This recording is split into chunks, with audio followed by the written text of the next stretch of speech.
Yes, yo, welcome to Club Shada episode 271. I hope everybody is doing good. I hope everybody is in the best spirits, that you had a great beginning of the week. I did have a great beginning of the week. As always, like all of us, people will always try to disturb your peace, but it's kind of hard with me. So I got a great start of the week, especially because Sunday was the birthday celebrations, etc. And then I actually recorded 2 songs yesterday. So my month of February is already like almost full, mixing some new songs, working here and there with some new collaborations. So can't complain. Very happy with the new little tweaks to the setup.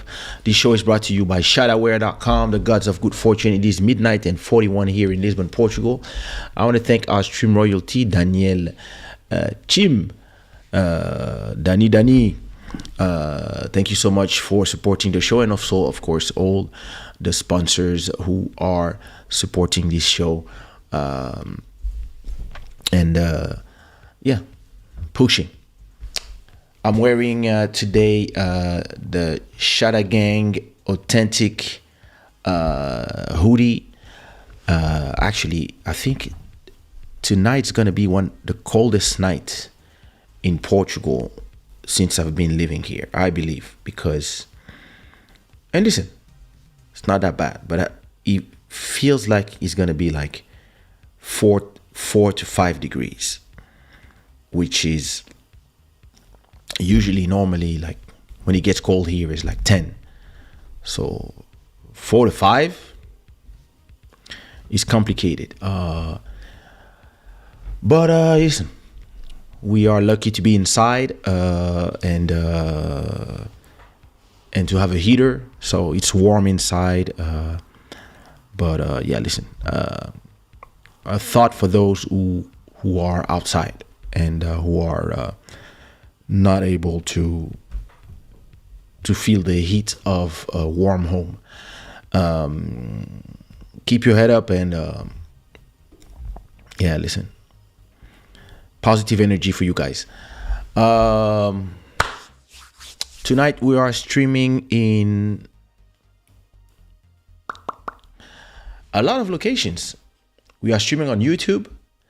We are streaming on, let me check where we're streaming. We're streaming on YouTube.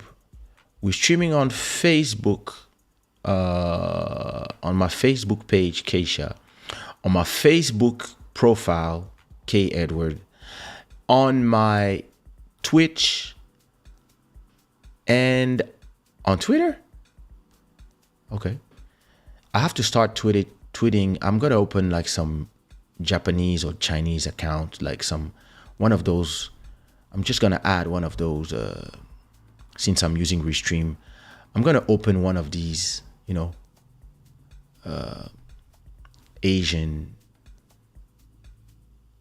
stream site that I don't know about, and just start streaming there as well. Like, because why not? Let's just push content everywhere.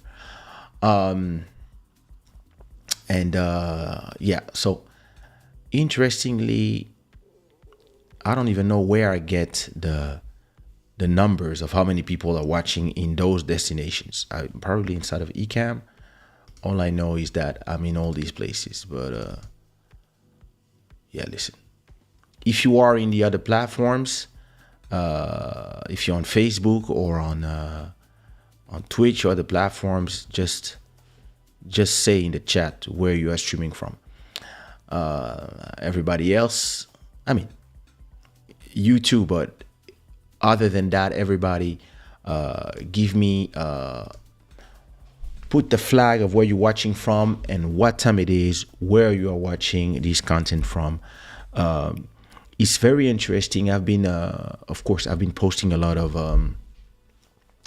a lot of content from from people reposting my song, something going on, and doing the trends on TikTok. So of course the trend is slowing down now because it's been a month already. But we're still talking about 2,000 new videos every day, making around 20 million views still, or 10 million or 15 million. I don't remember, but I was looking today. I was like, wait a minute, there's still so many views. Like, yo, that's crazy. So, and I don't listen. Most of these videos, I don't even know where to find them, because when I go to, it seems like some of the content, for example, I have thousands of views in China, but I don't find them. So maybe they are in the Chinese TikTok. Same thing for a lot of the views in India or Turkey. I can't find them, but I can see on my analytics all the countries where I'm generating views, and we're really talking about. Let me look again. We were really talking about some real crazy data, and I was like, okay, this is really like something that we're talking about. So for example, if I take the last 7 days, when it comes to just something going on, there's been around 70 million views, divided in all the versions, of course. And the main version is doing every day. So you see every day, you have every day you have like 3,000 videos. Like for example, on my birthday, January 2nd, you had 3,000 new videos making 9 million views.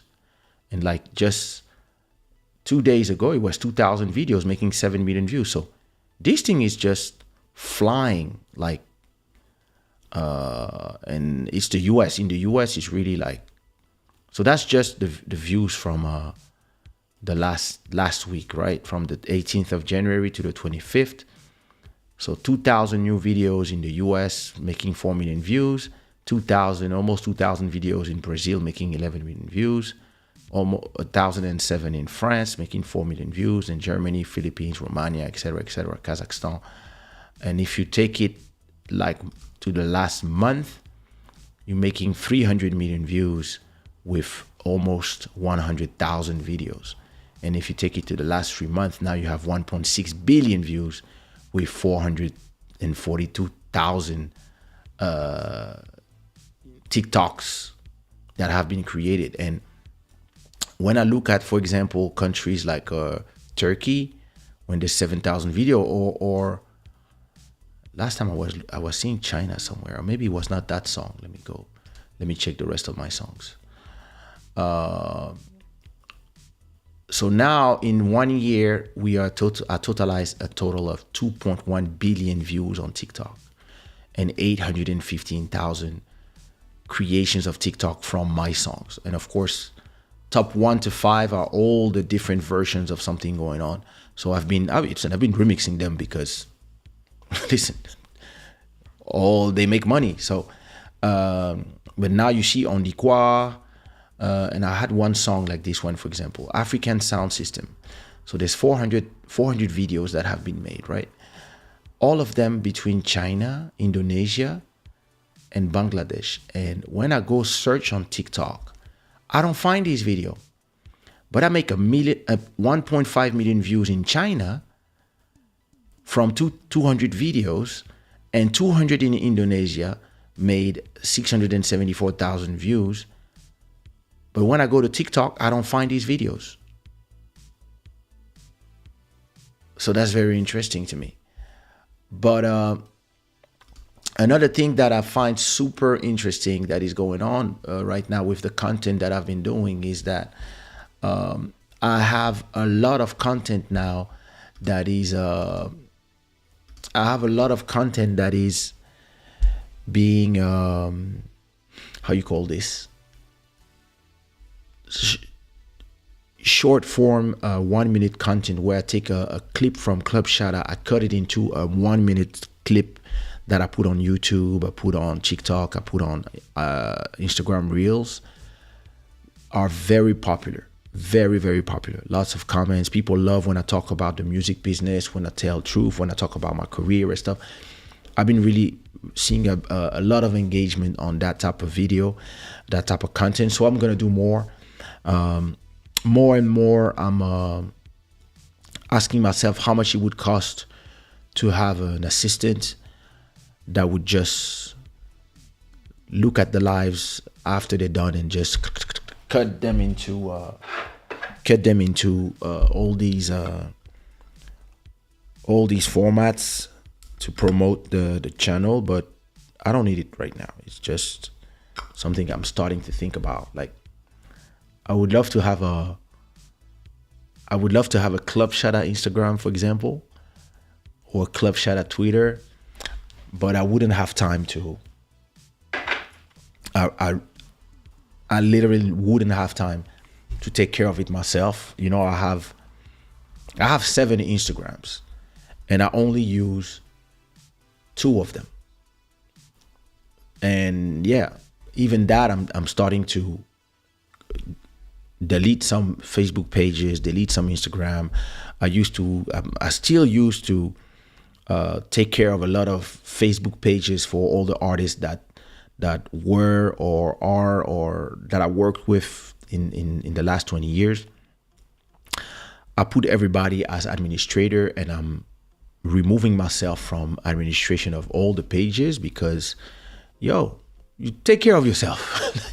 So, but yeah, it's interesting, all the type of content that I'm seeing, really what people love.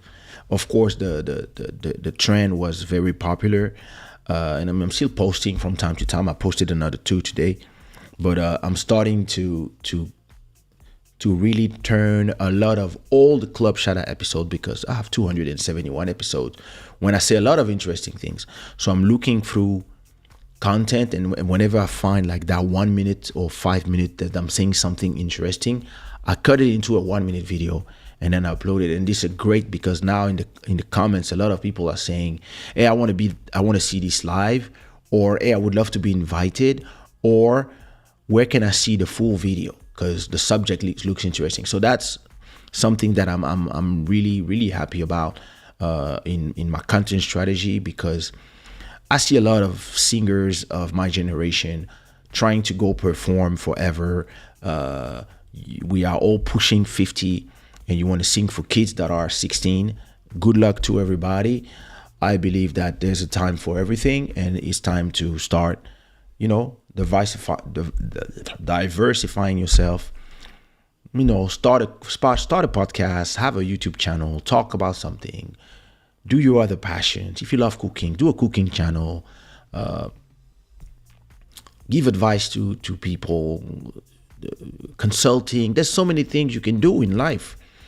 And it feels like some people, like, the only thing they think they can do is that one thing that I don't even think is that. I believe that a lot of these people, they just want to stay famous. Like, it's not even like that they have a plan, a grand plan. A lot of them, they just love the idea of being famous, and they are depressed with the idea of people not loving them anymore, I guess. But to me, I mean, when you're famous, people don't really love you. They love your art. So, I mean, what do you think?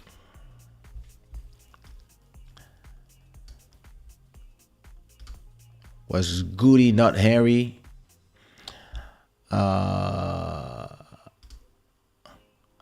Déjà, il va falloir changer de nom. Moi aussi, je suis artiste musicien, j'ai besoin de producteur. All right. Bonne chance. Ari Gilles, what up? Was good. Ari Gilles on Facebook. I'm doing great, and I hope you are doing good. Yannick Barbosa, what up? How you doing? Urban Sweet Spot. Hello, welcome. I hope you're doing good. I heard that it's what up Future Soundbeat. I heard it's cold. Like Lil Maro called me, was like, yo, it's cold in Paris. It is cold. I was like, yo, I'm not going nowhere. I was talking to my brother-in-law this afternoon. He's in Belgium right now, and he was telling me that he's so cold that he stays in bed. I was like, yo, I was like, he's in bed watching YouTube and Netflix. I was like, okay, that type of cold.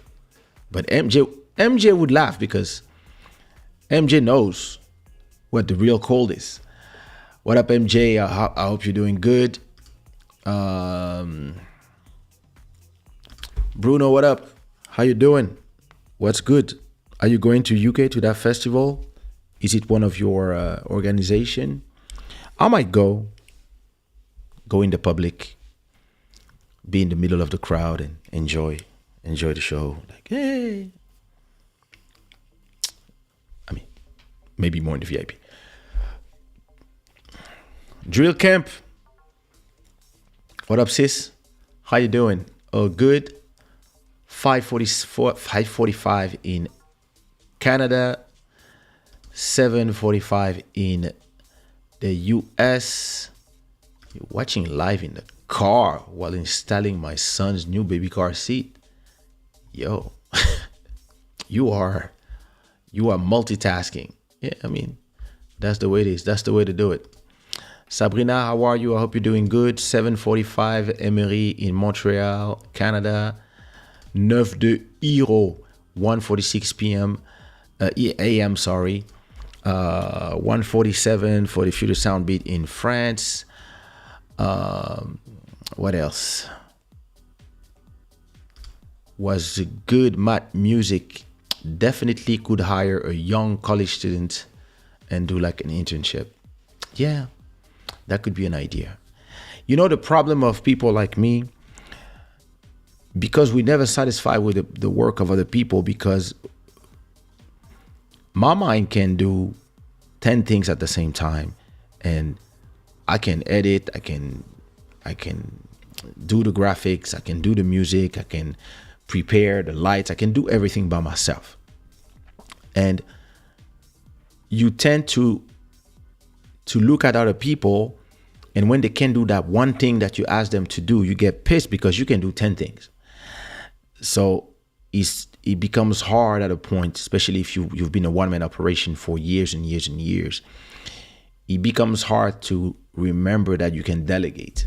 I'm going to give you an example. I can record a song, in a full song with chorus, verses, writing everything. I can do that in 25 minutes. And it's just me, the mouse here, the keyboard, and looking at the screen, the microphone here, this microphone, and I'm just like da da da da da. You see me do it live, right? When I go to the studio, sometimes I want to go to the studio to just live the studio experience, be somewhere, have some people come in and have this experience of not just being lonely in my studio, right? So invite some people over, some artists pass by.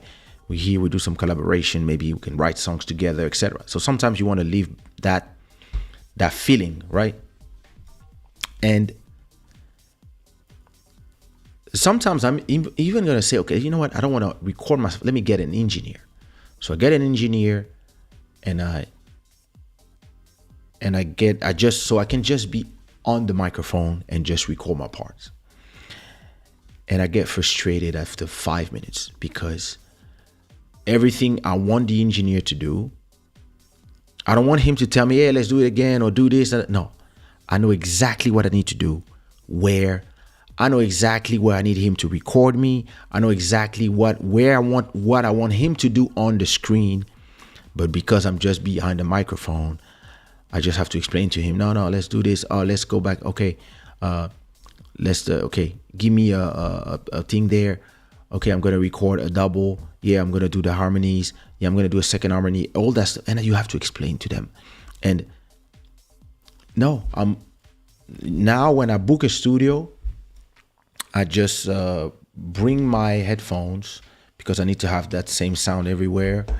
I I get a microphone that is similar to the one I have, and I ask them to plug my microphone in the table near me, and I want to be exactly as if I was home. And I'd rather have people there and tell them to be silent and record like this. Or maybe people come and I do a pause, we talk, and then when they leave, I continue recording.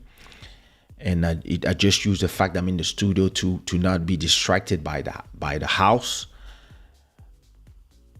If not, it's a nightmare. Like, that's how I feel it. So I guess I'm too used to doing everything by myself. A lot of people didn't like this life. I'm just saying. They don't want to be regular. Yeah. I can understand the feeling, right? You go places, you don't queue in the clubs, you don't pay for drinks, people recognize you in the streets, people, they're happy when they see you, they tell you they love you, you go in places, people are yelling, etc. And you don't want to go back to being anonymous. But if you think about it early enough, when you're in your 20s, you're like, okay, even if I get famous in my 20s, right? When I'm 50, so 30 years from now, right? That's what I was thinking when I was 20. I was like, okay, 30 years from now, the people in the club and the people who like me will be 50 as well. So the people I will meet in the streets, I used to not be able to walk in the street because of fame. But the people who will see me in the street in 30 years, if they are 50, they will be like, hey, I love your music, da da da da da. Or like, I still meet people, in their cars. They're like, yeah, okay, big fan. Now they are entrepreneurs, they are police, they are they work at construction. Everywhere I go, I meet people who tell me, hey, love the music, thanks for my teenage, etc., etc. But all the kids you're gonna meet, they don't know you. They don't know you because you are not of their generation. If they are between 15 and 20, they don't know you. They're busy loving the people of their generation. So because I was saying all this to myself 20 years ago, well, I never like held on to the idea of the glory, the fame, etc. I'm more interested in pushing my art, selling my art, making money from my art, and being able to express myself. Everything else is a byproduct. And sadly, a lot of people, they get hooked up. They get hooked up to fame. And so, and they, like, sometimes you speak to them and you're like, why don't you, not everybody as lucky as me that you guys, and thank you again, are continue to listen to my music, coming to my live shows, streaming. I just got 4 rents yesterday from my YouTube channel, just YouTube. So I didn't even get my royalties. I already have 4 months of rent just paid by YouTube. So I'm blessed beyond measure.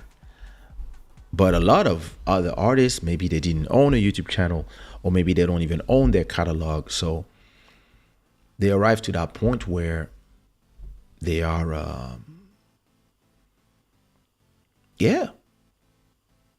and they're scared because, maybe they only have 1 show a month, or sometimes they don't have a show, and maybe they cannot pay their rent.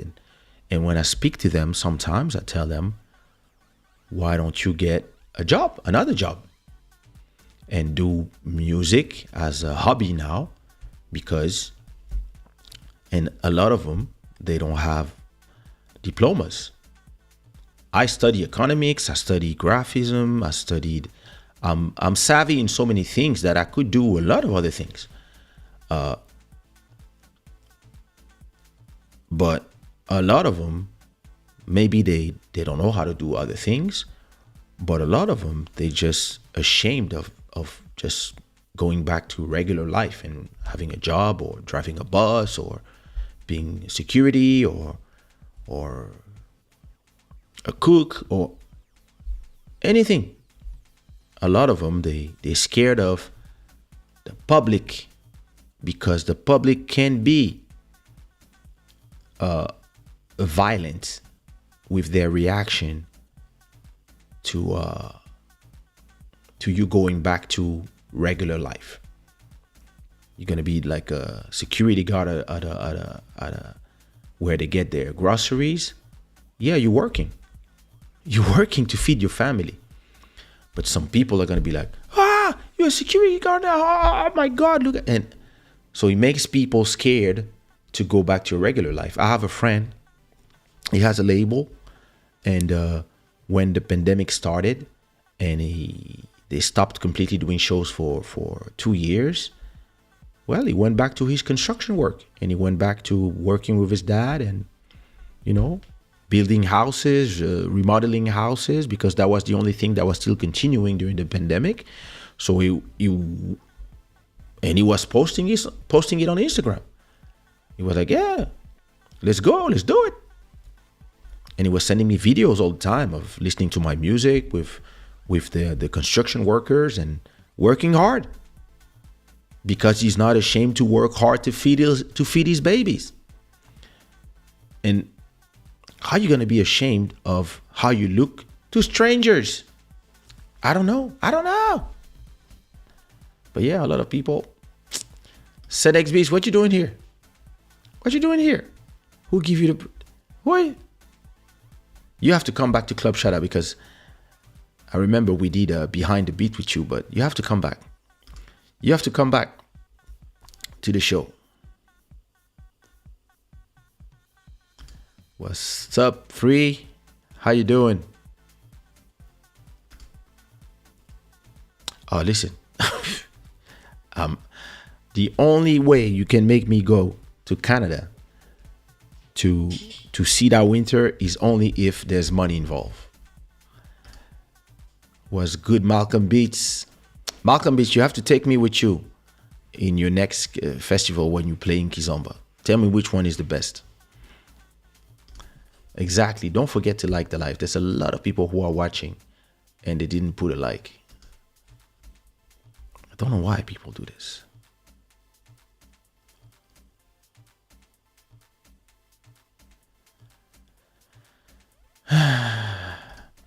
La voix française va bien.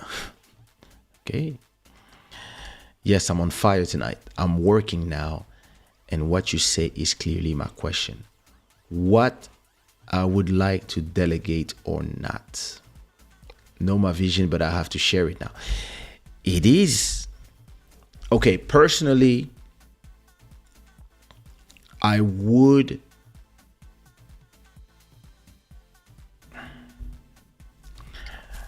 what I would delegate if I want to make Club Shada a little bigger, have more viewers, etc. Maybe I would delegate the promotion of the show. Maybe if one day I have my my own studio to do it, maybe I would have somebody set up everything, and maybe get a second camera and have somebody handle the comments, because I check my comments myself, I see them here, etc. So maybe I would have somebody handle that for me. But there's something cool as well to do everything by yourself. So at a point, if doing things by yourself makes everything become makes your work slow, yeah, it's time to delegate. If you can work as fast as I work by yourself, releasing a track every week, doing two live shows every week, pushing out content in all platforms, etc., working from home, and still making money, yeah, you're gonna have to delegate only when it's important. I believe that when I had a lot of artists signed to me, yeah, I had somebody for distribution, I had somebody for all the deals with the radios, etc., etc. I had we were it was a company. It was not that now that the only artist that I have in my label is myself, and I went back to just focusing on my career and my catalog. Yeah, being alone is not that crazy. Maybe something I would like to have personally would be maybe somebody who would do PR and also would find me guests. I would love somebody that would give me a calendar and tell me, okay, you have 8 shows every month. I'm gonna find you like 3 or 4 guests every month, so that because I'm too busy to listen to my so we have a guest Sunday. He's gonna be an amazing guest. He's somebody that I grew up with, and we're gonna have that conversation about growing up growing up in Congo back in the days, back in the Zaire days, and she's been my friend for 40 years.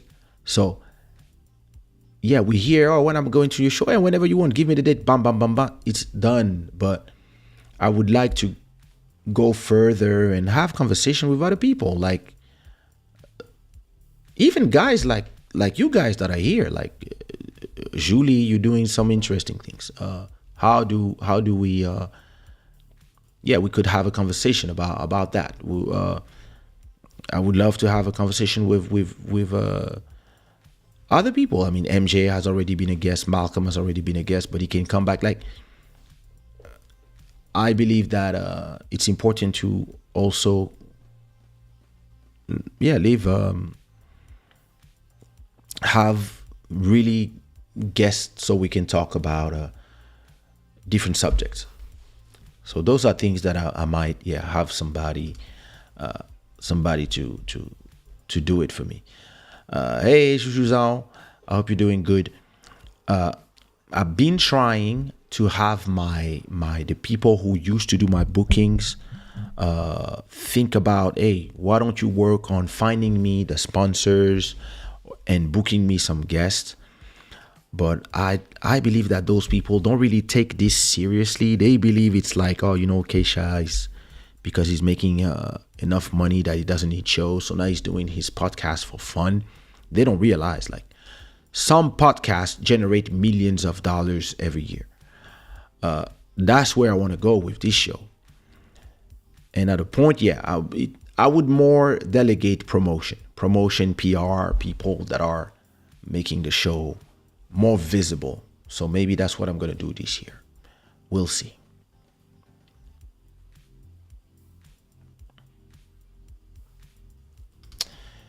It's all about control or it's about vision? I'm trying to figure myself about. It's all about the vision. Then the control, it just depends. If you are like me and you're a control freak, I guess your control is in service of your vision. But it's always about the vision. After that, the rule to be able to delegate is you have to understand that don't try to find people who are like you. Try to find one person that does one job well. Somebody who will make your TikTok videos from your content, and that's it. And either that person has the access and the post for you, or you have somebody that is just sending you the videos and you post them yourself at the hour they tell you. Like, it depends. Like, if you can hire a team and they have a contract, etc., or you can there's a lot of ways to do it, but I think the secret is to not try to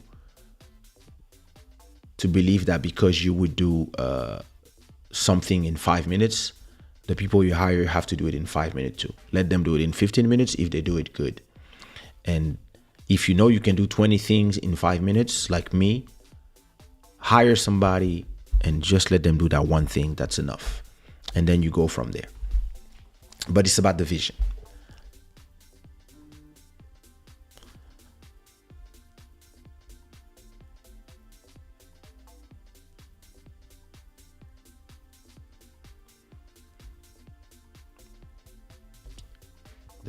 Julie arrived and the chat goes crazy. Interesting.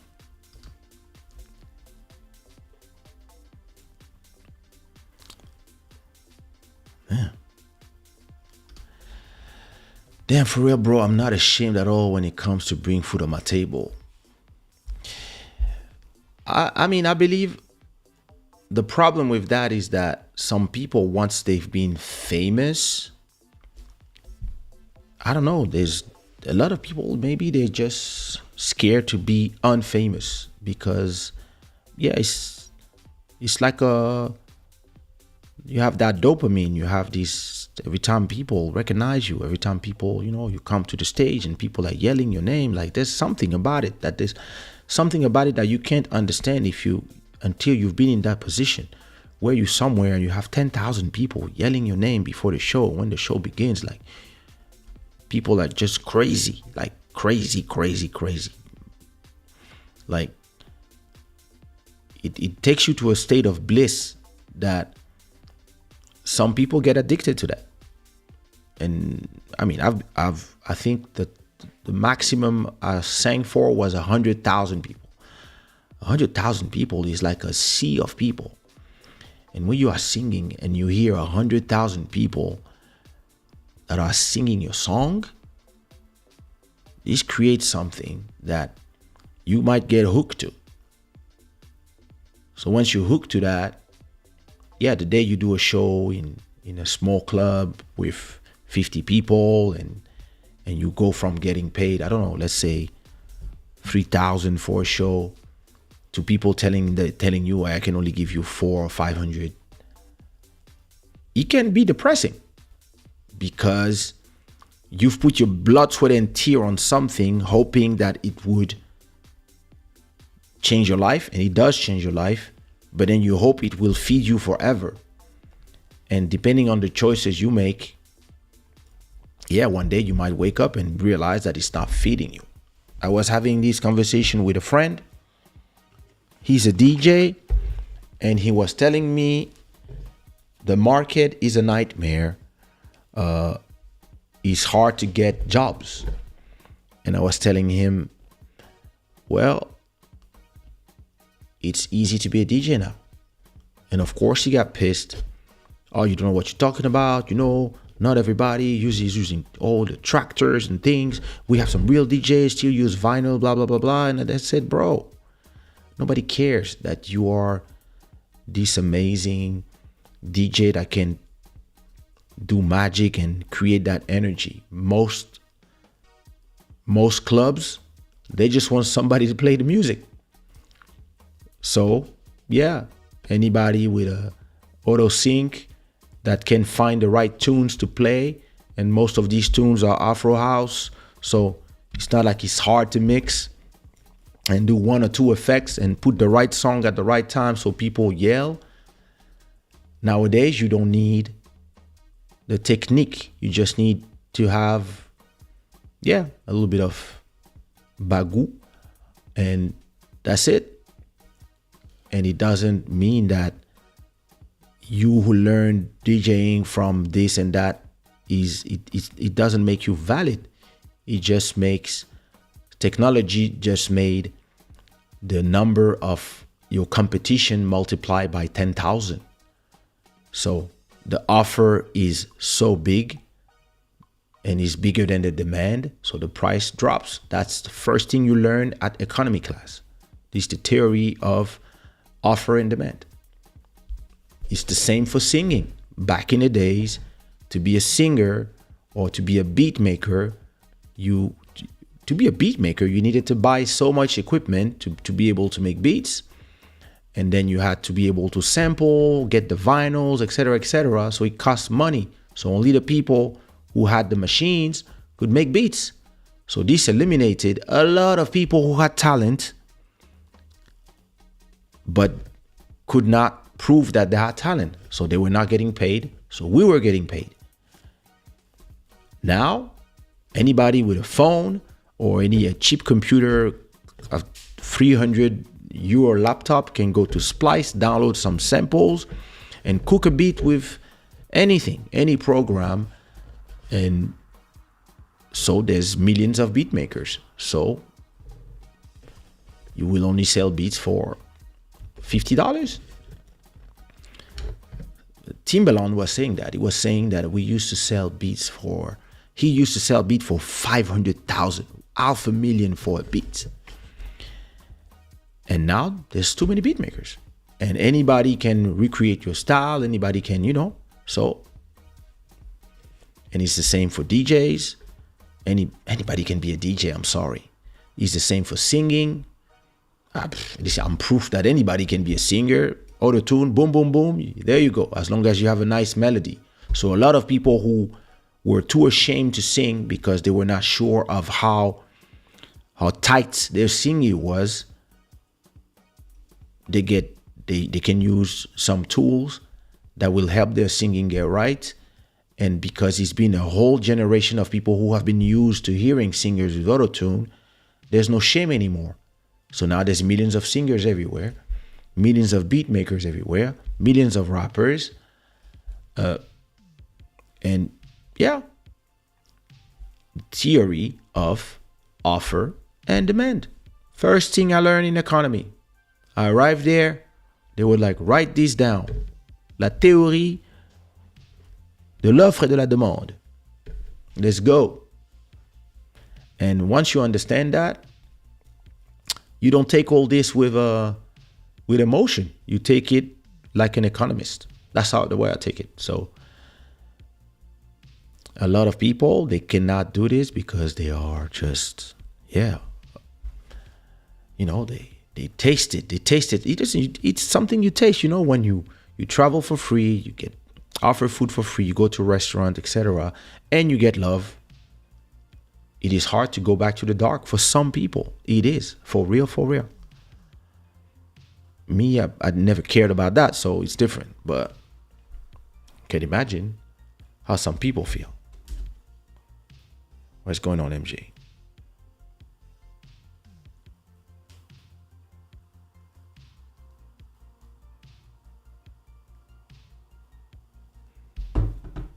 Did you send me a message by mistake?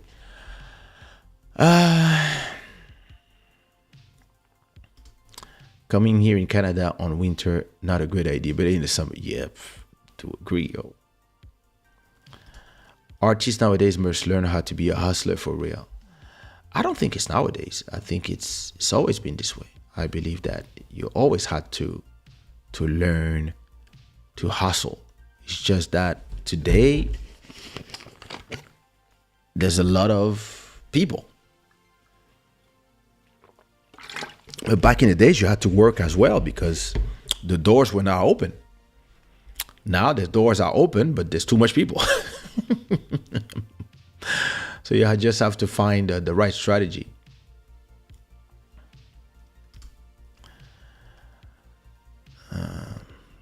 Where are we? I like when the chat is rolling. I prefer not to be popular and do my thing quietly. My father was in politics. I know what it's like to be popular. Well, listen. My father is still in politics. Right now he's in Bandaka, getting enrolled for the next elections. He's 78 and this is his life. So I know what it is, and I was not trying to be popular. I just wanted to sing. I knew that was my vocation. But I'm popular myself now, and you just have to know how to handle. The problem is not being popular or not, it's how you handle it. Most people, they don't know how to handle. That's the problem. It is what it is. You can be able to earn millions and help millions of people with Club Shada because you talk about real things here. We are all over the world. New season is coming. Hey. Well, we're gonna work on that. This year, I'm just gonna start promoting the show to have maybe more people, because yeah, that's true. Sometimes God calls us in a desert to find power and peace inside of us by Him. It's maybe the time to them to ask themselves, what is my purpose? You know what is the problem with that? The problem is a lot of people asked themselves that question 20 years ago. What is my purpose? Right? And 20 years ago, they had the answer. They did a song. The song became a hit. And they were on stage. Everything was amazing. And they said to themselves, that is my purpose. Let's say we were in 1995, 1997. You were the king of Zouk, or you were the king of Kizomba, or rap, or whatever. And you're like, this is my purpose. I was built for this. So now you spend your whole life saying to yourself, yeah, that's my purpose. When God brings you to the desert again, you don't ask yourself the question again. Did my purpose change? Is this mission over and there's another mission?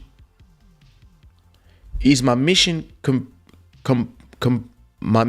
comprised of just one mission? Is my overall life mission is just this mission?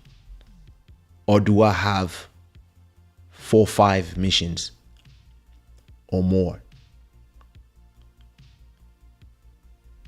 And a lot of people, that's where they get lost. When they get in the desert again, they're like, why? Why am I here? You're here because you're done here. And now you have to go there. And they're like, no, I like it here. This is my mission. That's my purpose. That's what I found out 25 years ago. Yeah, maybe not. Maybe it's time to do something else. I have some artists that I follow, that I've been following for years. I've seen their YouTube channel turn from and I see that their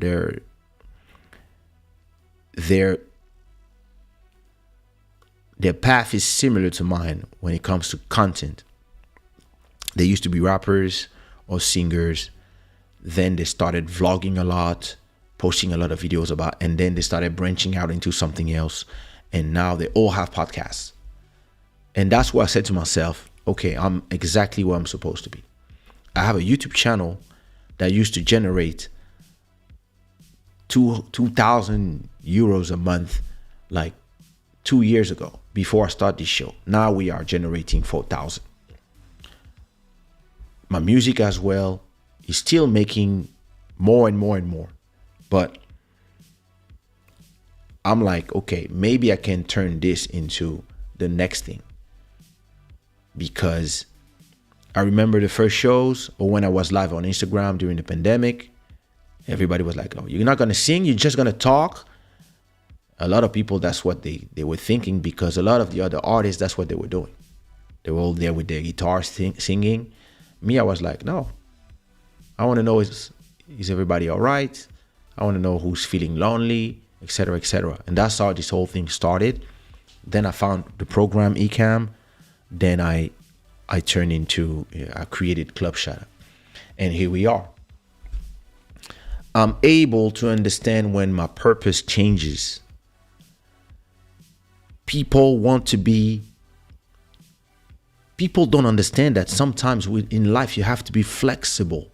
Your best friend can just become your friend, and can just become an acquaintance, and then can just become somebody you talk to every 3 months. Because he was your best friend 20 years ago doesn't mean that he's forever, because you both change during life. And then you have a new best friend. You have a new person that you call every day. You have a new person that you trust more. It doesn't mean that you're a bad friend. It just means that some things are made to be limited in time. Some other things are forever. And some of your purposes might be limited in time.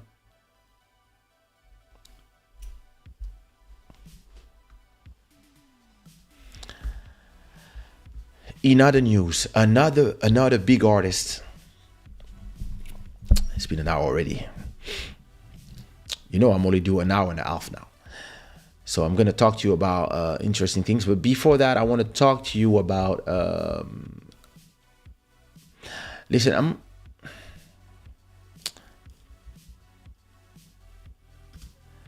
exactly. There's another news that I wanted to talk about quickly before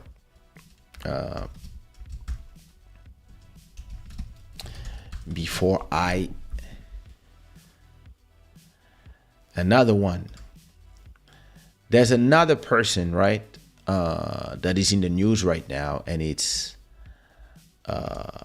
Justin Bieber. Why? Because Justin Bieber sold his old music back catalog. So the back catalog is all the tracks you did before, and like a lot of artists, they all selling to the same company. And Justin Bieber sold, his whole catalog with the same company that we talked about the other time called Hypnosis. So the deal include the publishing rights to a back catalog that spans over 290 titles, including Sorry and his version of Despacito. The singer agreement with UK's based Hypnosis Songs Capital, a venture between finance giants Blackstone and Hypnosis Songs Management, include all of Bieber's music released before December 30th, 2021. And listen, 200 million. And Bruce Springsteen did the same thing. Bob Dylan, a lot of them. I think Dr. Dre as well. And I believe that when I see the comment of a lot of people when it comes to that conversation, that's where I continue to not understand people. Because a lot of people, what up, Luis? A lot of people believe that when you do all this content, right? A lot of people have emotional reactions to Justin Bieber and other artists selling their music catalog. It's your music. It continues to be your music. It continues to be your song. You continue to be able to sing them. You just sell the rights to either your publishing, which is the revenue that is generated from radio plays, TV plays, etc., that is paid by the collecting society, or you can also sell your masters if you own them, etc. But a lot of people fail to realize that the revenue from music is not something that is stable. So I hear people, but you're supposed to pass this to your kids. You can pass 200 million to your kids too. People don't understand that it's not about the emotional decision of you have to own your music, because a song that is a hit, right? Let's say you have this song like Crazy in Love from Beyonce, for example. You release that song back in the days, 20 years ago, you release the song, it becomes a huge worldwide hit. Okay. 10, 15 years later, that song continues to be a famous song, etc., but it's not generating the same amount of money as it was generating 10, 15 years ago. Just because the song is becoming old, it's a classic, so it doesn't play like 20 times a day in every radio like it used to. It only plays in some radio station. So the revenue from the publishing goes from, let's say, making 100,000 every month to maybe 10,000 every month. So you can still eat from your music, but it's not like before. It's just like shows. When One Love got just released, when I had like One Love, something going on, Raquel, Fiona, Motema, 88 BPM, On dit quoi, Jusqu'à fatiguer, Bien plus fort que mes mots, Si tu veux de moi, etc., etc. When I had all these songs that were fresh, that just came out, I was making in Portugal, I was making 5 shows every month in Portugal. I was making in France 5 shows, sometimes 10 shows every month. I was making shows in Switzerland. I was making shows in Belgium. I was making shows in Africa. I was making shows every month. I was making so many shows, and I was making so much money from my songs because I was the singer. And I was playing on all the radios. So I was making a lot of money from the SACEM, which is the publishing rights. I was making a ton of money from that. Every 3 months, I was getting around 30,000 euros just from my song playing on radios. And I was making a ton of money from CD sales because I also owned the masters. But that was 20 years ago. Since then, there have been the streaming. There have been people don't buy CDs anymore. People don't call you to do shows because a lot of the clubs are dead because of the pandemic. And a lot of the clubs, they rather call young guys to perform. Like there's 1,000 reasons for why your music catalog, that is your creation, might not generate the same amount of money that it used to generate today that when you were on your prime. I'm 49. I've been performing since I was 18. I made a lot of money performing, but today I do 1 or 2 shows every year because people don't call me to do shows, and I'm cool because I make more money today from YouTube, from TikTok, from Spotify, etc. So I'm good. But I don't do shows like back in the days, and the copyright money I get has been divided by 10 because of streaming. You make more money, less money from streams with your publishing, and I play on radio less because the kids are playing on radio. So I know more or less how much money my catalog generates.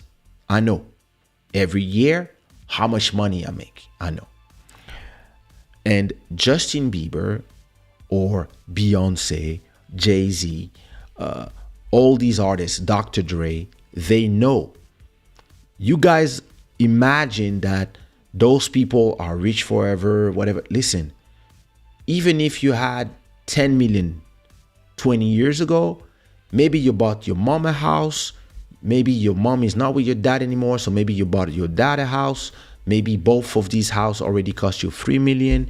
You bought yourself a house, boom. Or you divorced, your wife took half of the money, boom. So maybe you had 6 million, now you only have 3. But let's say your catalog was generating, let's say you Dr. Dre, for example, or you Justin Bieber, and every year you make 1 million. Let's say, I don't know. Let's be conservative. Let's say he's generating 1 million every year. How much time to make 200 million? Okay, it's Justin Bieber. Let's say he makes 5 million every year. How much time to generate 200 million? Go divide it. If you make 5 million every year, to make 200 million, you need 40 years. Even if you make 10 million every year. Imagine, let's say he does a lot of shows. I don't know how much is his cachet for shows. Maybe it's 100,000, 200,000, 300,000. I don't know. Let's say he makes a lot of shows, and for every and he gets publishing money. He plays on radio. He's big. Let's say that he makes 10 million every year. Okay. He's in his 30s. So if it's 10 million every year, to make 100 million, you need 10 years. To make 200 millions, you need 20 years, even with 10 million a year. Right? He's 30 now.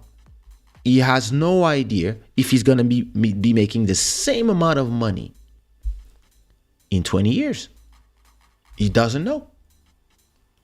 He doesn't know if people will call him to do shows. He doesn't know or he's going to be like me at home and doing YouTube while everybody's doing shows, right? And maybe he's going to be like me, comfortable. Hey, listen, make my money, I'm good, etc. But maybe instead of making 10 million every year, in 10 years, when he's 38, pushing to 40, maybe in 10 years, instead of making 10 million every year, maybe he's going to do only a few shows, and maybe there's going to be some new kids that people love. And instead of making 10 million every year, maybe he will make 500,000 from his catalog.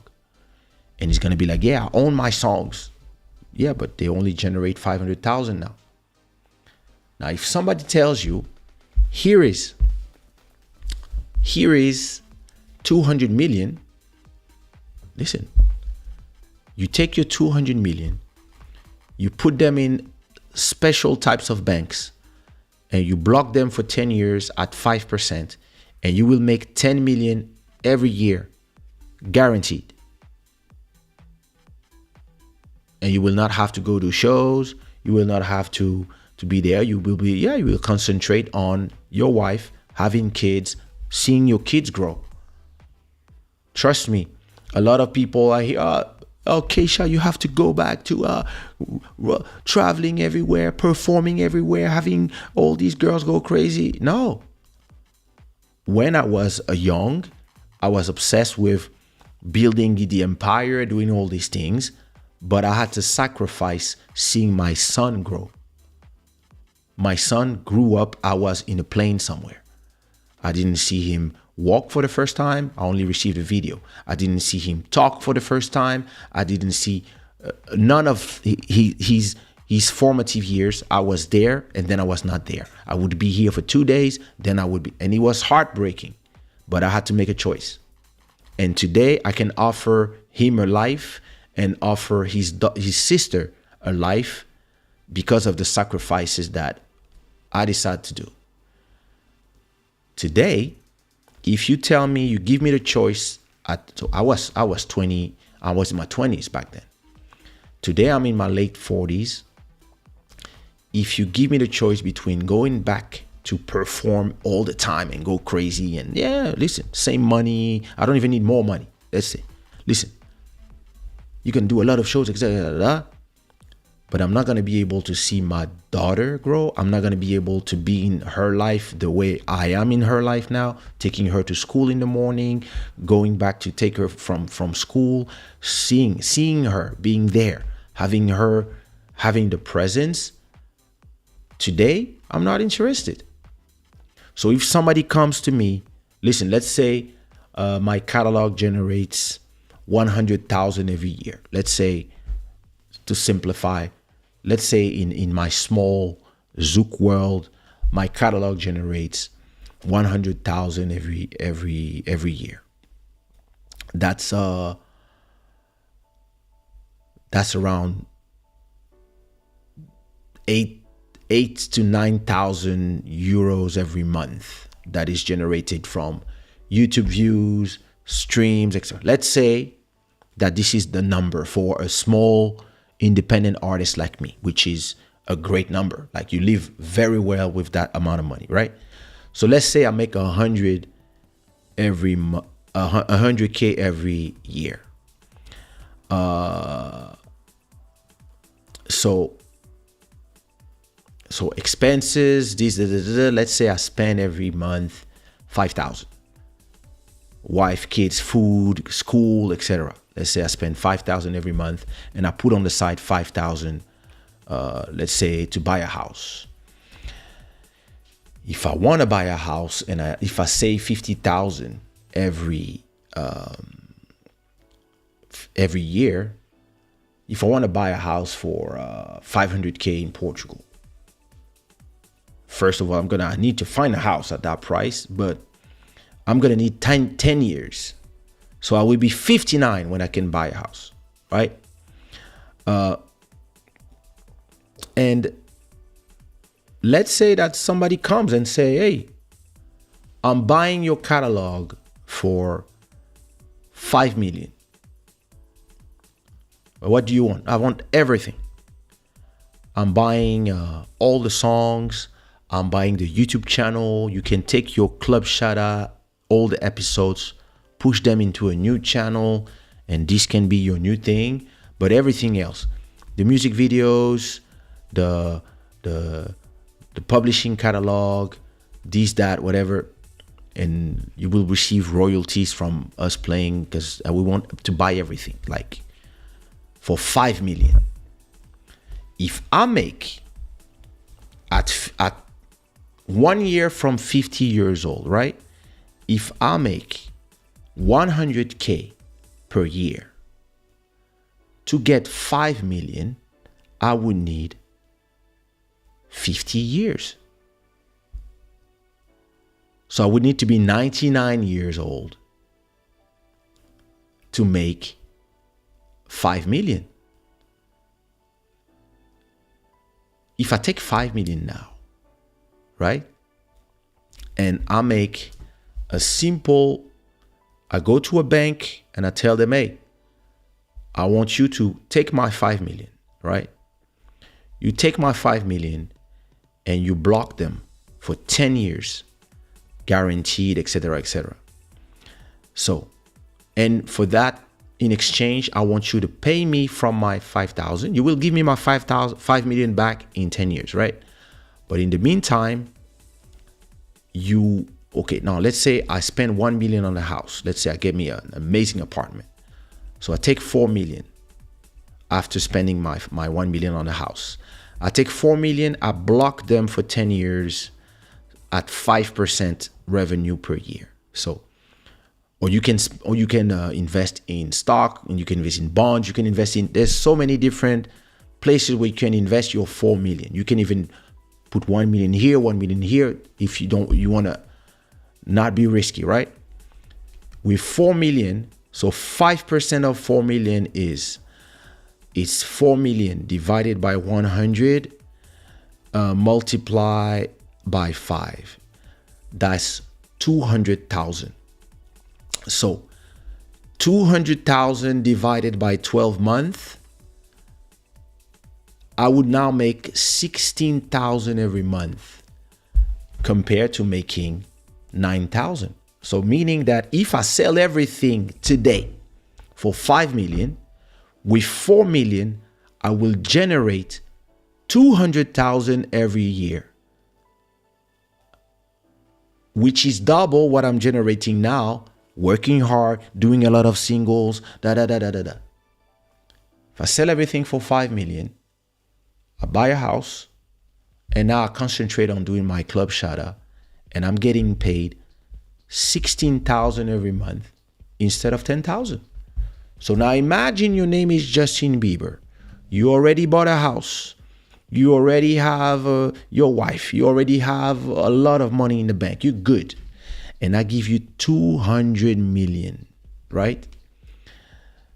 I take the 200 million, I invest in a little bit in stock, a little bit in bonds, a little bit in a little investment bank, hedge funds, and I make from that money, I make my money work, and I make 5% every month. So 200 million divided by 100 multiply by 5 equals 10 million. every year. So 10 million every year means that every month you will make 833,000 every month without working. No shows. Listen, see your kids grow, enjoy life, travel. If you can spend this money for 1 month, in another month, the same money comes back again, and you can pass this to your kids, and you don't have to worry about your music making money, generating less money or more or whatever. It's not your problem anymore, and you don't have to do shows, but you can still do shows. You can still do your thing, but you just did a business transaction. And it's not an emotional thing. Oh, it's my music. I have to listen. It continues to be your music. Listen, Sumia's music, Elisio's music, ABG's music, Tia's first album, all this music belongs to me. I'm the owner of the master. I own the publishing as well. It's still their songs. They still do shows. They wrote those songs, but I own them. So a lot of artists that you see, they don't own their songs. They are signed to labels. The labels own the songs. So it's just a business transaction. Stop looking at those things in an emotional way. Look at it as, listen, you created content. This content is worth money, and it's worth based on how much money you generate every year.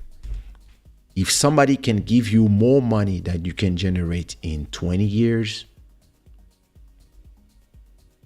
listen, if you have a YouTube channel and you are generating 1,000 every month, and so you make 12,000 every year,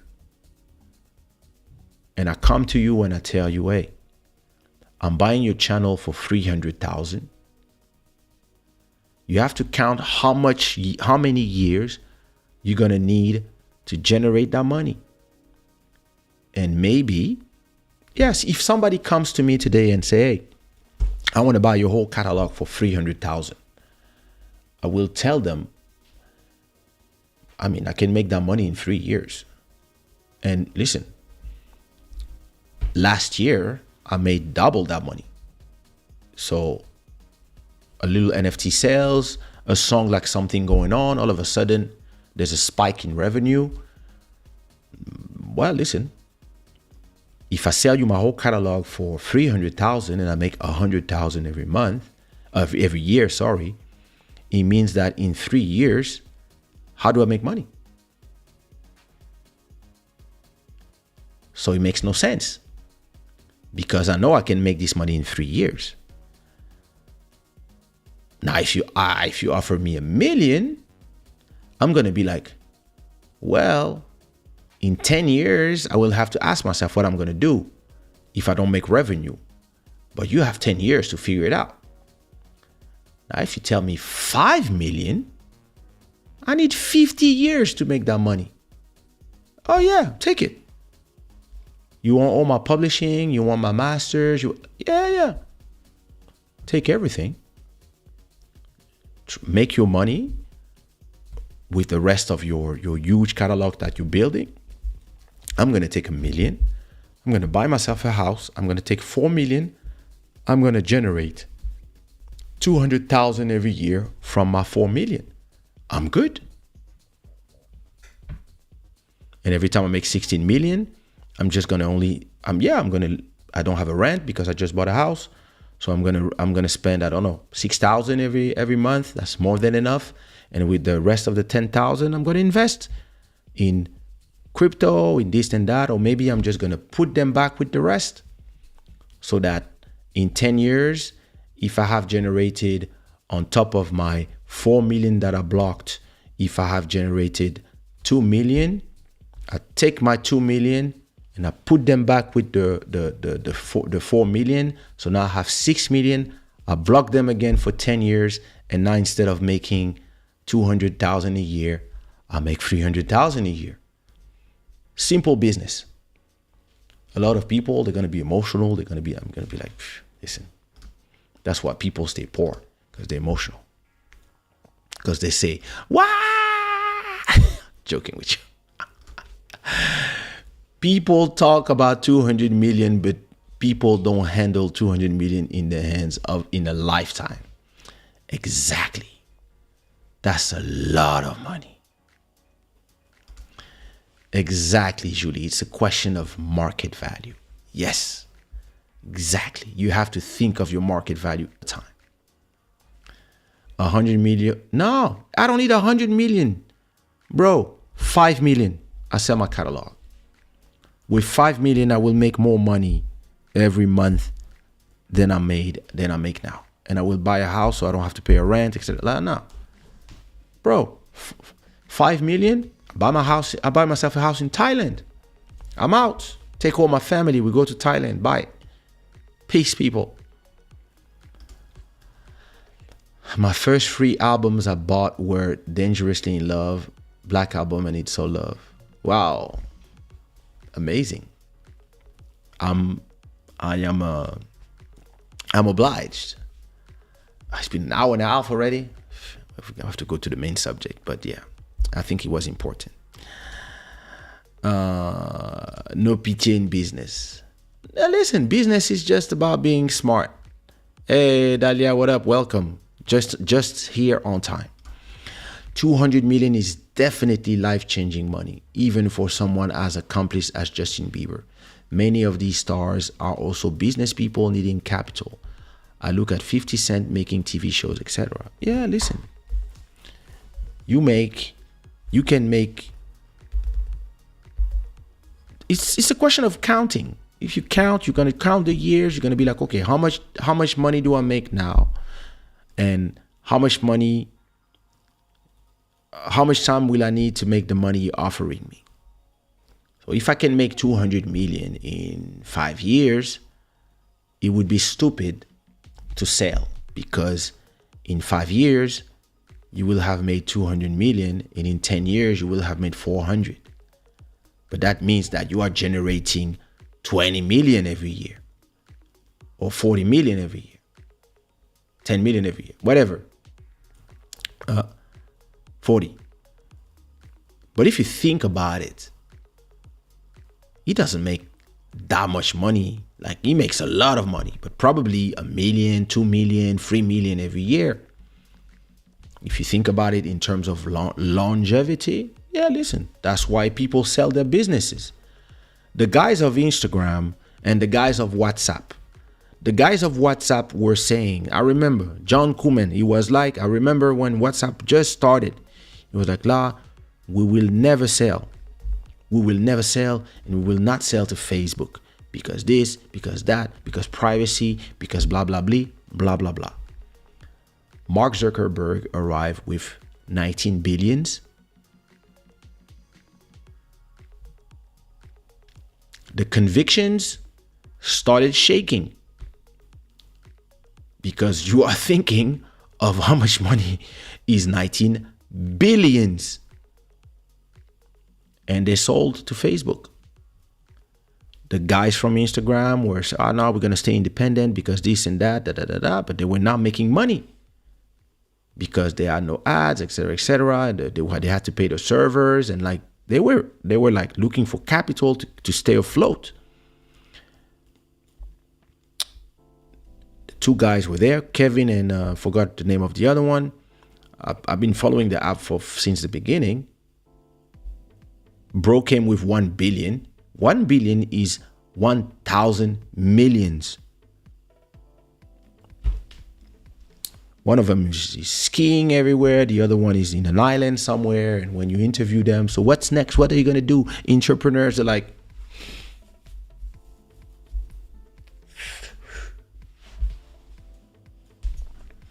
because at a point, there's a price. There's a price where you will sell your company, whatever company it is. So, YouTube in 2005 or 6, yeah, the 2 guys who created YouTube, they had their visions, etc. But then Google arrived with a check. here's 400 million. Oh, they sold. And now it's worth billions.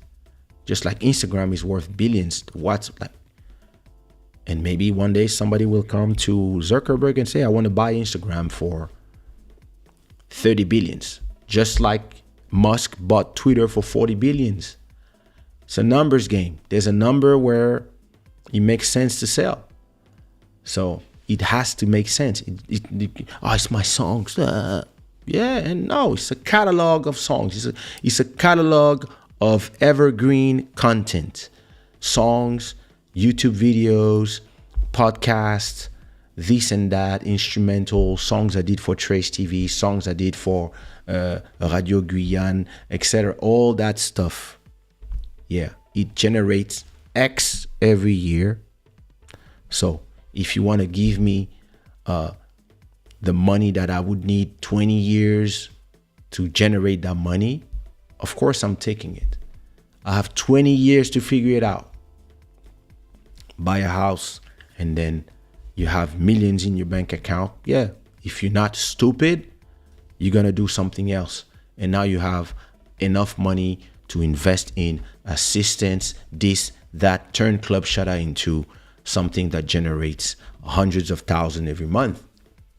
Because now you can have an office, you can have a studio, you can invest in Club Shada every day and Kaysha on Wednesday and decent. Have people that work for you. You turn your new YouTube channel into a channel that is live all day. And you have like every hour there's a new show and you turn it into, and now you make documentaries, you make movies, you make series, and you have this channel that just becomes Shada TV. Now you can think about new dreams because you have the capital to invest in it. If not, yeah, you're just here on YouTube talking where people are taking checks of 200 fucking millions. Damn. Soul in the mind, all that stuff. Soul in the mind. All right. Before I go, I want to talk to you about, I love this show because I always say to myself, okay, I'm going to do the intro for 20 minutes. Then I'm going to talk about the main subjects. And then after 20 minutes, after 1 hour and 30, I realized that I never start talking about the subject. I want to talk to you about Mukbang or Mukbang. I don't know. I don't even know how you say it. It's a Korean word. And why do I want to talk about Mukbang? Is because I want to talk about what the internet does to a lot of things. The internet takes something that is interesting, that can become popular, and then makes it cringe. It makes people just abuse, because the more crazy you get on the internet, the more money you get, the more incentive, the more likes and views you get. And me, I remember discovering Mukbang actually watching Korean YouTubers. The Mukbang is the fact of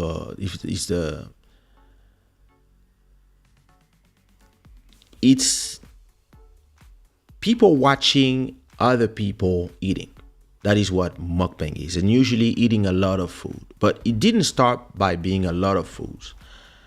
In Korea, there's a lot of people who live alone, and it was a way for people to watch some people live eating soup and ramen, and in a way have the idea that you're eating with somebody else. So they would come at dinner time and they would eat their soup, they would eat normally, and people would watch.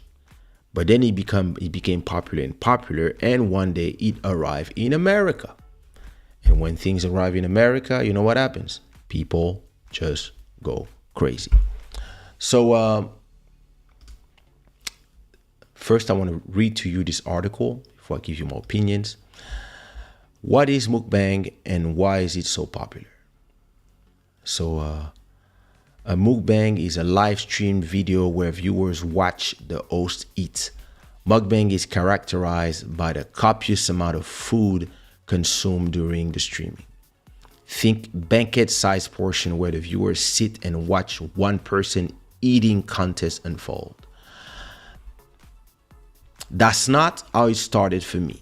The first person that I started watching 12, 13 years ago was a YouTuber named Bandine, and he was not abusing. He was eating good quantities, but not the abuse that the Americans are doing now. So what does mukbang needs? Mukbang comes from the Korean word myeokbang, which combines the Korean words for eating, myeongun, and broadcast, which is bangsong. In simple English terms, you could define the word as an eatcast. Foodie welcoming its newfound popularity on the international stage. It's the new world of 2020. And now you have the new thing. Everything is ASMR, so it's like autonomous sensory meridian response, which taps into the trend of streamers recording noises and sound that make us feel something as we watch. So if I was doing a drinking ASMR, would be like,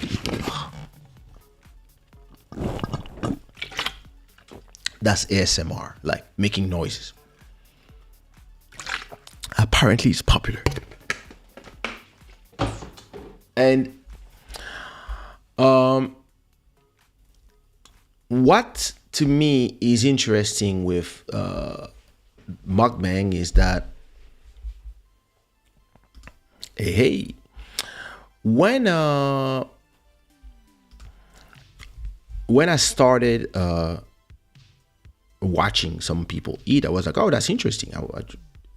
I got somebody sent me something on YouTube one day, and no, it's not YouTube, just the YouTube notification sent me a video from Bandine, and I realized that after watching one video, I watched a second one, then a third one, and I was like, oh, I started watching him. Like, there's something interesting about, for some reason, I don't know why, there's something satisfying with watching somebody eating. And I remember that so this is the first guy I watch. His name is Bandine. There he is. And yeah.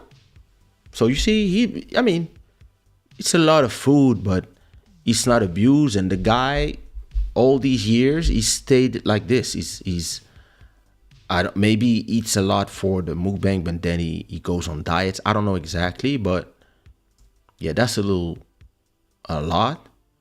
But that was the first guy personally that I watched. So after that, the trend became more like this. More food. And then it became something popular in America. And then the people who are, all these people that I'm showing you, they're getting millions of views and they're making a ton of money by eating a lot of food. And the problem to me is not that these people are eating all these enormous quantity of food. It's just that, isn't it dangerous at a point? Of course, when then the African Americans start doing it and they started abusing. Look, like those guys, the food is well presented, even if it's a lot of food, it is well presented and stuff. Things that is beautiful. And Like the Asians, like they are doing it like it is beautiful to watch. Then our brothers and sisters arrive and look, it becomes, and then yeah. And then you had all these people now. They eat, they eat, they eat. And the one I want to talk to you about is actually one person that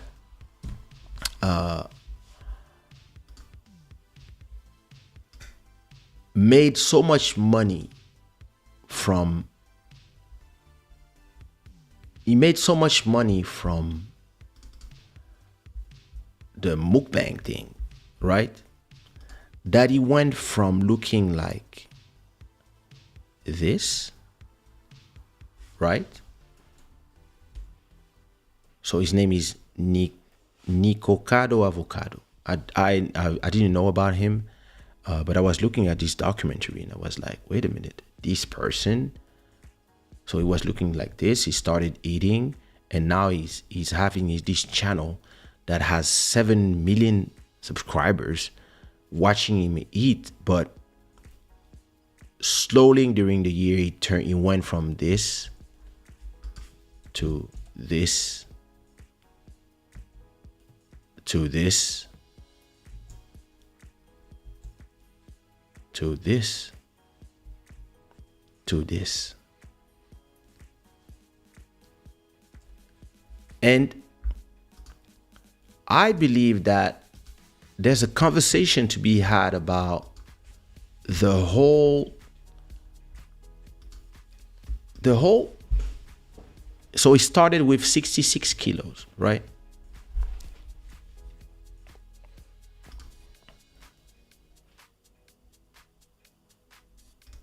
Listen, I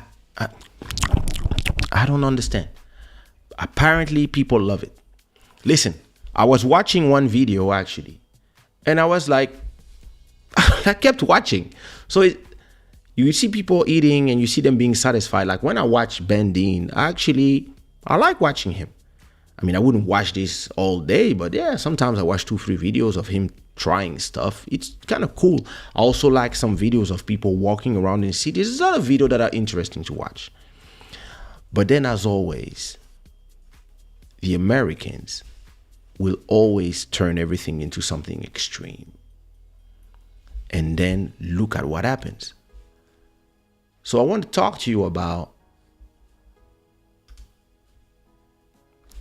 to me, there's a lot of the pathologies of the internet here. There's the body positive movement that tells people that it's okay to be what you want, and being healthy is like an invention from the scientists, and you don't have to be whatever, just be yourself, accept yourself how you are. And now you have all these people on TikTok and everywhere, and all these people who are trying to also make money, because this guy apparently is a multimillionaire from all the food he eats. But at the same time, what's the point of having this 3 million penthouse in Las Vegas and having all this money if you are at risk of having a heart attack? And for what? For the clicks? For all these people who are telling you, yeah, if you look at the comments, a lot of people, they're there like saying, yeah, go. And so let me read this article. The YouTuber who gained 100 kilos in front of the camera.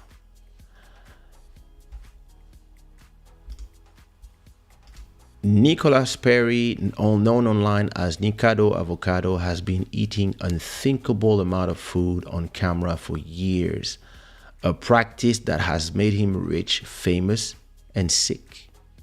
An audience of millions can't stop watching. There are about 5.6 million people living alone in South Korea, according to data from Statistic Korea, the national blah, blah, blah, blah. In 2010, something happened spontaneously on South Korean streaming platform Africa TV. Hundreds of young people began to sit in front of their computers and narrate their daily lives on camera while eating. Almost always colorful dishes of carbohydrates and more of it. The spontaneous phenomenon was called Mukbang, a term that combined food and whatever. We know that. All right. Then the trend soon caught in other countries around the world. Watching someone consume thousands of calories in one sitting can be both fascinating and repulsive. However, Sergio Barreda, CEO of the Madrid influencer industry Keeper Experience, points out challenges have always worked, both on televisions and on YouTube. The success lies in the interest that is aroused in seeing strangers overcome a challenge, leave their comfort zone, and along the way suffer a little. In addition, these type of video have a humorous and entertaining connotation and gets the viewer hooked. In this, the American YouTuber Nicolas Perry, known online as Nikado Avocado, has no competition, but there has been nothing funny about its evolution for a long time. So the guy used to be a vegan, born in Ukraine in '92. He didn't have a happy childhood, etc., etc. And so he was a freelance violinist, and then he was a vegan, and then he just started, doing all this drama and eating and eating and eating. And the problem is that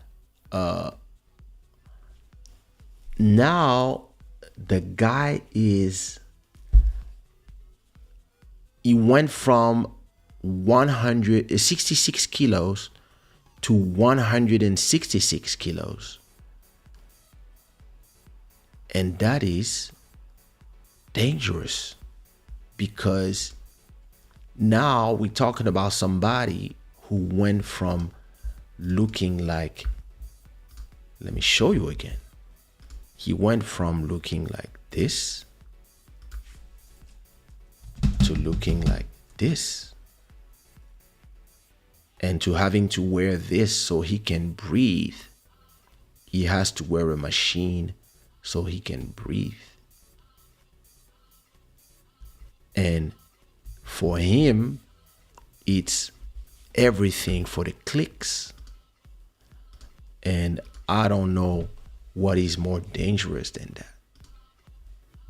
When you don't know how to stop because you don't want to deceive the fans, and you just want to continue eating and eating and eating because you are making money and everybody is watching you and you are famous now. But is it me, or that is super dangerous? And we are in this world where you don't have the right to tell people now about how they look, about their sexuality. Like, you can say nothing anymore. So only when those people get at the hospital or get to the point of no return that the people who are watching are satisfied. And this reminds me of a show called Ghost in the Shell. Ghost in the Shell is a manga that takes place in the future in 2000 or 3048, when everybody has the internet in their heads. Everybody is already connected to the internet. And there's also another series. What was the name of this series? Almost Human, where it was a guy who was an android who becomes a cop with a guy who's a human who hates androids. And there was one episode where somebody was hacking people. So because everybody has the internet in their head, connected to their brains, and everybody has cyber brains, the hacker would hack people, and then he would do something that like would make them die unless they do something.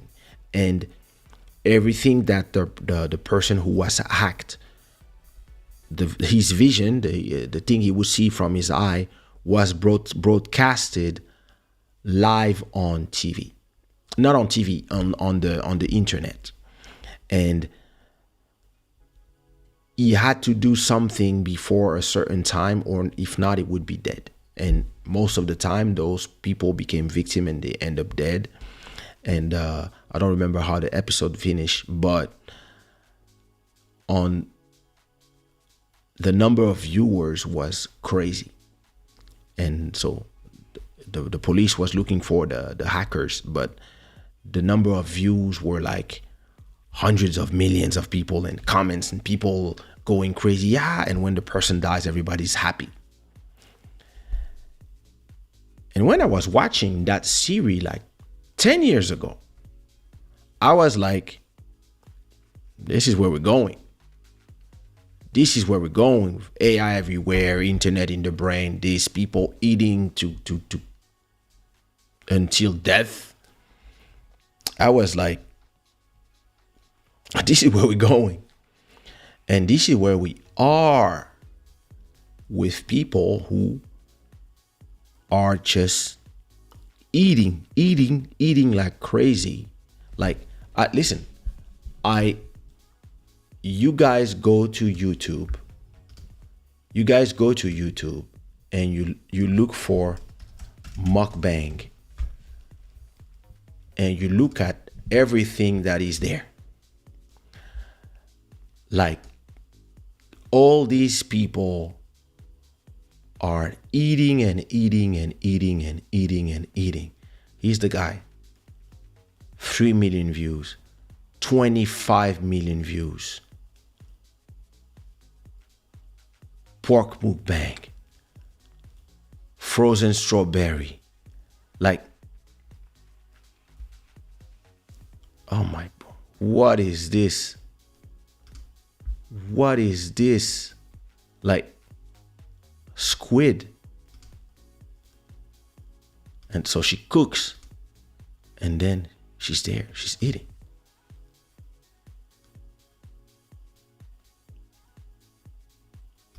Oh my God. 16 million views, almost 1 million subscribers. So people are watching, people are loving it. If you look at the comments, they hear she's eating what they're eating. I love how satisfying her videos are, and she's not gross. I love her looks, etc., etc. People love it. I mean, listen, sometimes I watch it. It's content. The problem is some people, they just take it to the extreme. Some people make it. Some people just abuse, and some others, yeah, they eat. Okay, but listen. What, sis?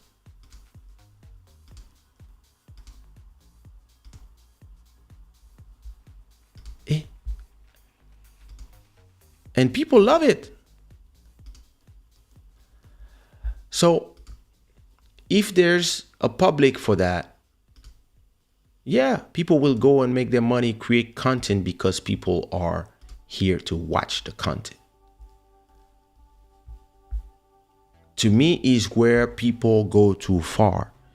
And there's already there was this woman who she was already obese, and dangerously, apparently. And she started doing those videos, and she gained so much weight that now she's like really in danger. And whenever people were calling them out, Then you had all the woke police telling people, hey, my body, my choice. This is the body. They do what they want. Don't come here. Don't da da da. Why are you judging? You are fat phobic. You are this. And you like,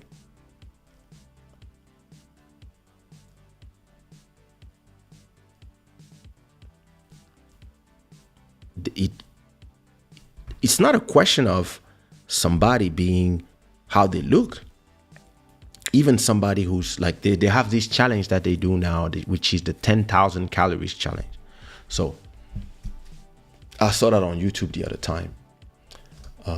Same thing from, so it's 10,000, sorry, wait, 10,000 calories challenge.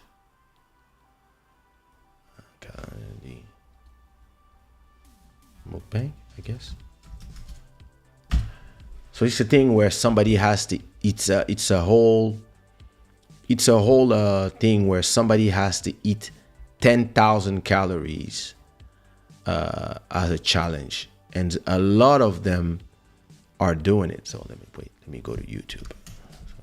So, I'm going everywhere. So 10,000 calories challenge. That's the new challenge. So you have to eat 10,000 calories. Some people, they are so in 24 hours. Some people are they know how to take them and they know how to spend them after that. They are, but because everybody do it, it is dangerous.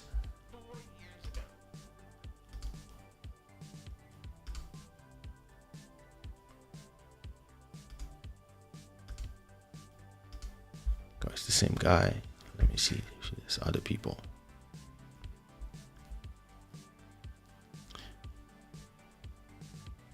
Let me see. 10,000 calories challenge. So a lot of people are doing it, huh? Everybody's doing the 10,000 calories challenge in 24 hours. So this one is doing it in 24 hours, but she's skinny. But ain't that dangerous? I don't know. I'm asking. Like, and you're gonna find hundreds of videos of these people doing it, like eating and eating and eating and eating and eating. Like massive KFC. So she's gonna eat all these KFC. My problem with the internet is always the same. Listen, when your kids start wanting to do those challenges, that's when it becomes problematic. Because some people will handle themselves. People who listen, some people, they can take 10,000 calories, and then after that, they can go to the gym like crazy and only drink water for the next 10 days and spend the calories. Some people know, but some people, they just destroy their bodies. And it seems like with this trend, like we went from watching some nice mukbang videos to now people just doing some extreme stuff just for views. And it goes back to what I was talking about in the beginning. People are here for the thrills. Like, maybe in the beginning you eat because why not? Like, I could have this show and have some food and say, oh, tonight I'm trying this and da, da, da. You have a food show where you're trying food. I love watching food channels. There's this guy, it's called a sous vide. They have a way of cooking sous vide, and they show you and they taste meats that it's amazing. Like I can watch like 10 videos back to back because they show you how they're cooking the food, how they're creating different sauce, etc. I love it. But they're not eating like crazy amount of food. They are just eating normally.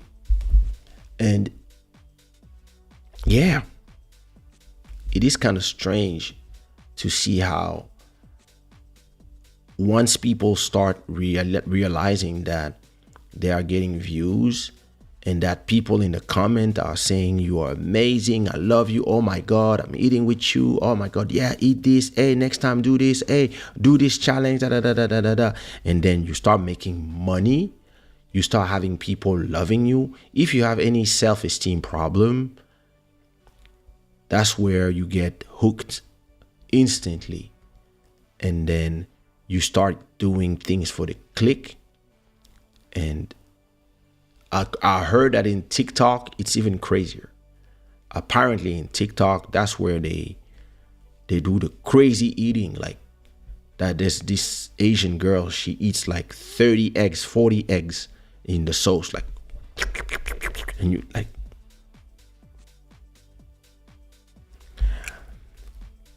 the problem, I mean, we in a society now where when you talk about something and you give any opinion that is negative, people come to you and say, hey, you cannot judge me. Nobody asked you for your opinion. If you're not happy, do your thing, da da da. You phobic X. And then they try to cancel you, etc., etc. So, I mean, listen, it's your body. You do what you want. But be careful. Because I don't know if this guy is really happy. Maybe he is. Most of these people, they're happy. They love eating. So listen, if you love eating, that's great. You do what you love, you eat, etc. But I'm not talking about the consequences in 2, 3, 4, 5, 10 years. I'm talking about the consequences in 10, 15, 20 years. That's when you pay the price for all this. That's when your body gives you the l'addition. That's when your body tells you, oh, here's the notes. So when these guys have a heart attack, all of a sudden, all the same people who were cheering for them eating like crazy, they're all crying for one day. Then they go find the replacement, and then a new king arrive, or a new queen, and here we go again. So yeah, we slowly arriving in this world. What are we gonna do? Nothing. Let me look at your comments and check out.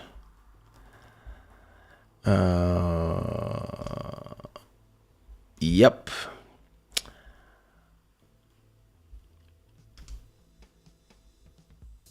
Yeah, he does a lot of overreactings. He does there's a lot of comedic thing in his thing, but food is the food eating is abusing.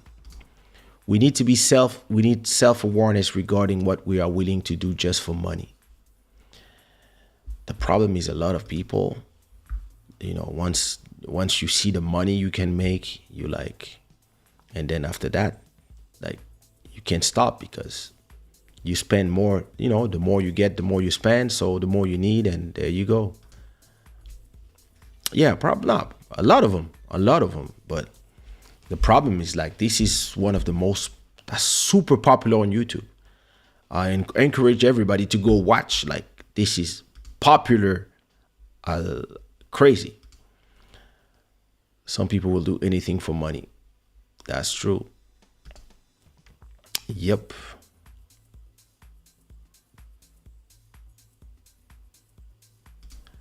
The body twins, they aren't like him. Yeah, there's a lot of them that, some of them have passed. Oh my God.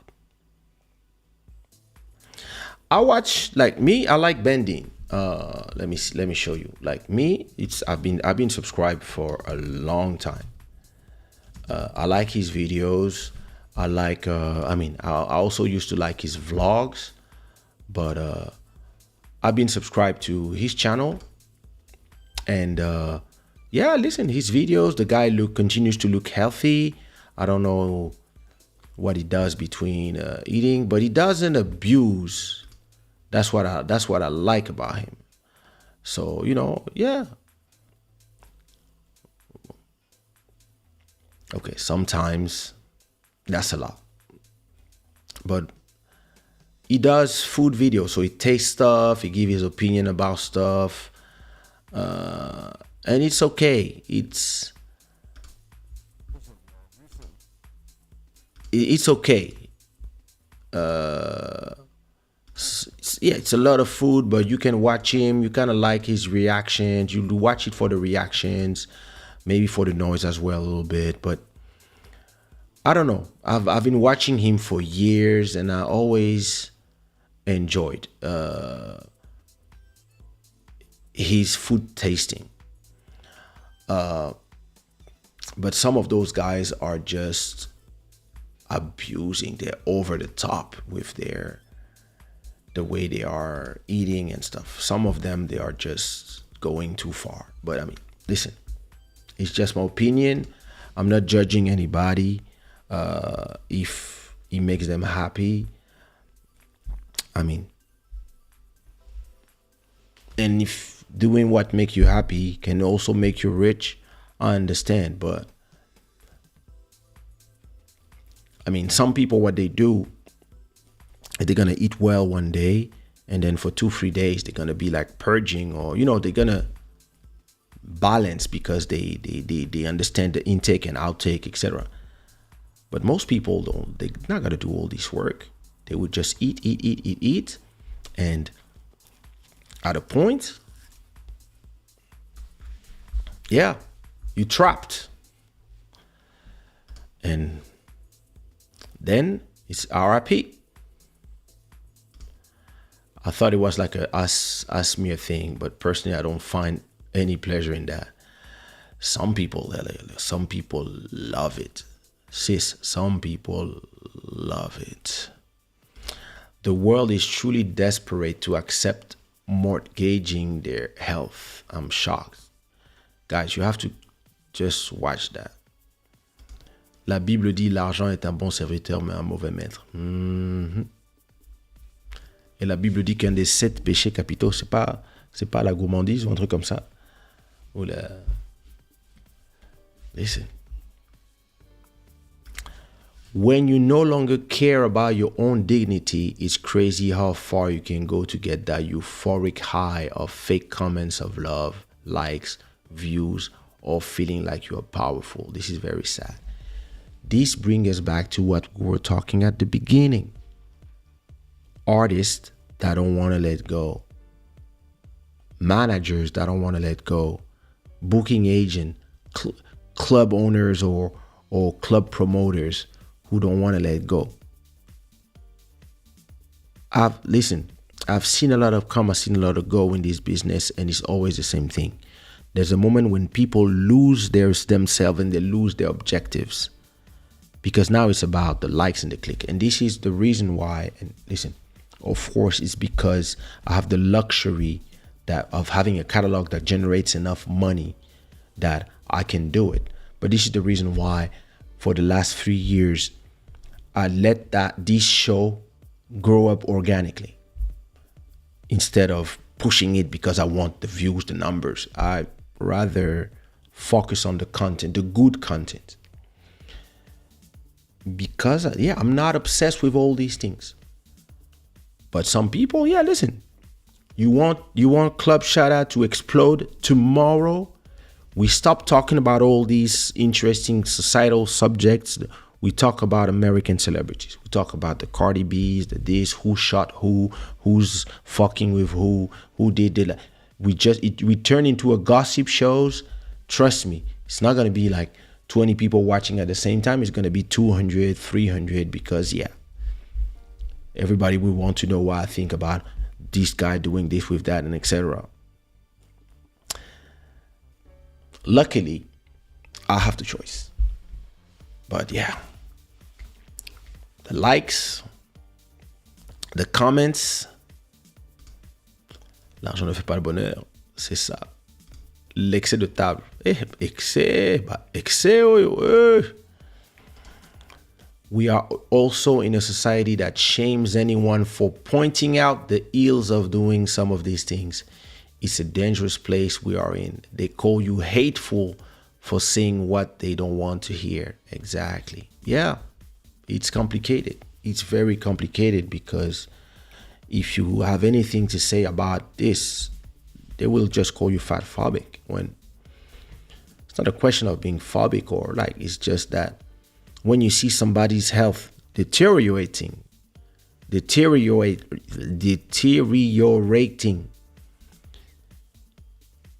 you just feel like, hey, nobody is watching what I'm watching.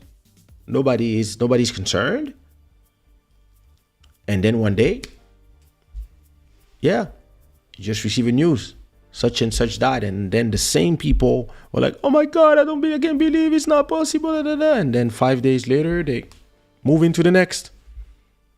So I saw in an article that a woman had been forced to make such videos because it generated views for the person who has secretary. Yeah. I forgot her name. That was her husband, actually.